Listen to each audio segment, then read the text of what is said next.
Oke, yang selanjutnya kita bahas yang soal yang bagian D, yang Bapak Beni. Nah, di sini ceritanya Bapak Beni keterangannya itu K2, gaji bulanannya 8 juta, tunjangan jabatannya 1 juta.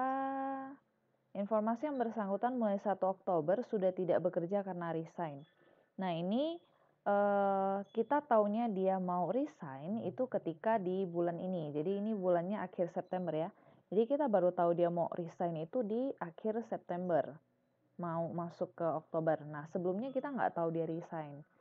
Nah, karena awal-awal dari Januari kita nggak tahu dia mau resign, maka kita sama ini hitung gaji dia memang full setahun. Nah, jadi boleh kita hitung full setahun dulu, atau kemarin kan kita bahas kita hitungnya per bulan langsung dia kerja aja kan. Kalau mau hitung setahun dulu juga boleh. Kalau mau hitung masa dia kerja aja juga boleh. Di sini saya hitung setahun dulu ya. Jadi kita coba hitung dulu gajinya satu bulannya 8 juta. 8 juta. Oke. Tunjangan jabatannya 1 juta. Oke, jadi jumlah penghasilan brutonya 9 juta didapat dari ini tambah. Nah, terus biaya jabatannya 450 ini didapat dari 5% kali jumlah penghasilan brutonya. Nah, sampai di sini masih aman ya, 450 ya, karena ketentuan kita, bentar, ketentuan kita mengatakan bahwa max-nya itu 500.000 per bulan. Nah, jadi kan tadi kan masih 450, jadi masih aman. Lalu iurannya ada nggak? Nggak ada iuran apa-apa ya, jadi hanya pengurangan jabatannya hanya pengurangan penghasilan brutonya hanya biaya jabatan aja. Lalu ini nanti 9 juta dikurangi 450 tinggal 8.550. Nah, sesudah itu kita setahun kan dikalikan 12, jadi ini yang 8.550 tinggal dikalikan dengan 12. Nah, setelah itu ini kan keterangannya Bapak Beni kan K2 nih. Nah, K2 itu berarti menikah dan ada 2 tanggungan. Nah, dari video yang sebelumnya ini saya menggunakan format yang tulisannya tunjangan. Ini tolong di ini ya, revisi ya. Ini saya baru sadar di sini. Oke, tanggungan. Oke, terus untuk yang WP-nya ya. WP-nya itu kan 54. Bentar saya sekalian bukakan. Ini geser di sini aja. Oke, WP-nya nih. WP-nya itu kan 54. Nah, jadi kita untuk PTKP-nya ya 54. Oke, untuk keterangan menikahnya 4.500.000. Nah, ini ada 2 tanggungan, masing-masing tanggungan 4.500.000. Jadi kalau ada 2 langsung 2 kalikan aja dengan 4.500.000-nya. Jadi kalau ditotalkan nih, kalau ditotalkan jumlah PTKP total untuk K2 ini adalah 67.500. Nah, kalau sudah nanti dikurangi aja penghasilan netonya, dikurangi dengan PTKP, dapatnya PKP-nya, penghasilan kena pajaknya, selama setahun itu 35.100.000. Nah, 35 juta ini kita lihat dulu di tarif nih. Nah, di tarif itu kan kalau misalnya kurang dari 50 juta, itu masih 5%. Nah, jadi tinggal 35 ini dikalikan 5%, dapatlah PPh terutang kita untuk sebulan itu 146.250 rupiah. Ini untuk yang kalau yang dibayarkan dari, ini kan awal-awal udah seperti cerita yang saya sampaikan ya.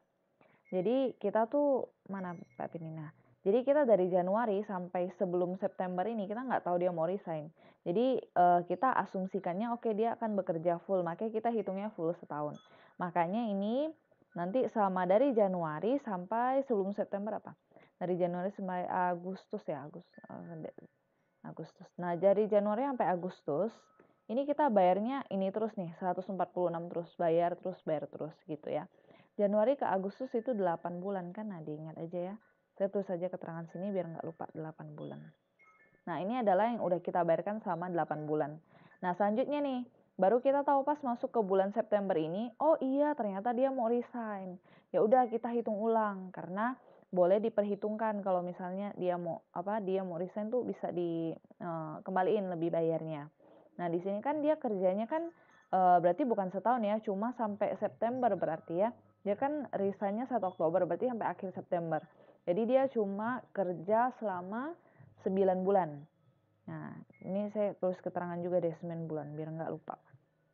9 bulan. Nah, dia kerjanya 9 bulan, yang udah dibayar PPh-nya itu 8 bulan. Jadi, nah PPh yang bulan ini belum dibayar, yang September ini belum dibayar. Jadi, kita mau hitung sekalian juga yang untuk bulan September ini terakhir sampai dia kerjanya bulan September ini aja. Nah, gaji pokoknya sama ya, ini saya kopas aja ya. Di sini. Oke, aman tadi ya 5%. Oke, nah di sini, nah untuk yang setahunnya di sini, karena kerjanya cuma 9 bulan ternyata bukan 1 tahun, cuma 9 bulan ya. Udah di sini dikalikan dengan 9. Dapatnya segini ya. Nah, setelah itu sama K2-nya ini saya copy juga deh. Copy juga. Oke. Oke. Nah, jadi dapatnya itu PKP setahunnya 9450. 9450. Nah, 9450 itu kan untuk pengenaan tarifnya, saya bukakan lagi. Nah, dia kan masih di bawah dari 50 juta nih. Nah, jadi kita tinggal kalikan dengan 5% gitu ya. Nah, ini sebelumnya nih waktu di WA itu saya bilangnya dibagi 12 kan. Karena saya mengacu pada peraturan yang ini.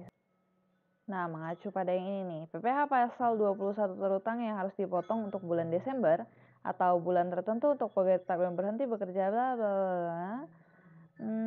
Penghasilan teratur dan tidak teratur diterima dari pemotong dalam tahun kalender akademik yang bersangkutan.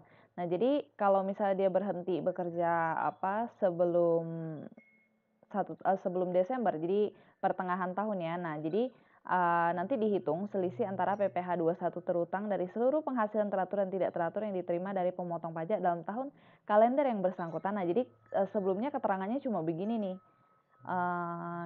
Oke, dipotong dengan tahun kalender yang bersangkutan sampai dengan bulan sebelumnya. Jadi maksudnya tuh yang yang udah kita bayarkan tadi, yang kita hitung full setahun dikurangi dengan yang ini. Nah, sebelumnya saya mengacu pada ini, makanya dibagi 12 kan, tahun kalender yang bersangkutan. Nah, tapi setelah saya lihat ada peraturan terbaru, itu yang ini. Nah, ini lebih jelas lagi. Ini dua-duanya ada di ini ya, ada di undang-undangnya ya. Ini saya screenshot dari undang-undangnya. Nah, di sini dikatakan bahwa dalam hal kewajiban pajak subjektif, pegawai tetap hanya meliputi bagian tahun pajak, maka maksudnya bagian tahun pajak tuh hanya bagian yang enggak full 1 tahun, tapi sesuai dengan batas dia terakhir kerja. Perhitungan PPh 21 yang terutang untuk bagian tahun pajak itu dihitung berdasarkan penghasilan kena pajak yang disetahunkan. Tadi kan kita udah setahunkan. Setahunkannya sesuai dengan bagian pajaknya aja yang batas sampai dia kerja tadi. Terus dibaginya dengan jumlah bulan dalam bagian tahun pajak yang bersangkutan. Nah, jadi untuk pembagiannya itu sebentar, saya balikin ke soal dulu. Nah, ini itu kita bagikan dengan yang tadi 9 bulan. Mana 9 bulan keterangannya tadi? Bagi dengan 9 bulan ini ya. Bagi dengan 9 bulan. Oke. Nah, jadi waktu kita akhir-akhirnya, kita ending-endingnya nih mau hitung kan, PPh 21 yang seharusnya dibayar. Jadi harusnya bayarnya cuma segini. Maka di sini saya tulis keterangan yang seharusnya dibayar. Jadi harusnya selama ini bayarnya cuma segini karena ini asumsinya kita udah tahu dia mau resign. Jadi dalam 1 tahun dia tuh kerjanya bukan 12 bulan, cuma 9 bulan.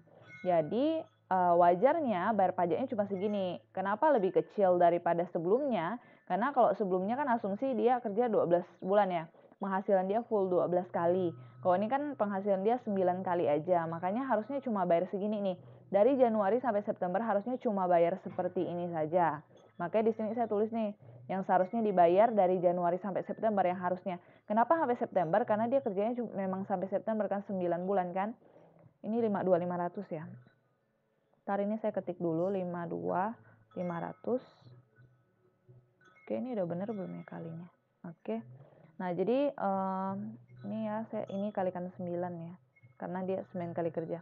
Nah, seharusnya dia bayarnya itu segini. Harusnya. Tapi dia itu udah terlanjur bayar di atas sini. dari Januari sampai Agustus itu udah terlanjur bayar kelebihan, karena kan kita asumsinya nggak tahu kan dia mau berhenti kan. Jadi ada 146.250. Jadi dia udah terlanjur bayar nih sebesar 146.250. 146.250, cek lagi ya, 146.2, oke. Jadi dia udah terlanjur bayar nih dari Januari sampai Agustus sebanyak 8 bulan nih. Ini makanya saya kalikan 8 ya, udah terlanjur bayar segini gitu. Nah, jadi dia ada lebih bayar. Jadi kan harusnya cuma bayar 400-an ribu, tapi dia udah terlanjur bayar sampai Agustus sampai 1 jutaan. Nah, jadi ada kelebihan sebesar 697. Nah, ini yang nanti akan dikembalikan karena lebih bayar gitu ya. Nah, ini untuk yang Pak Benny.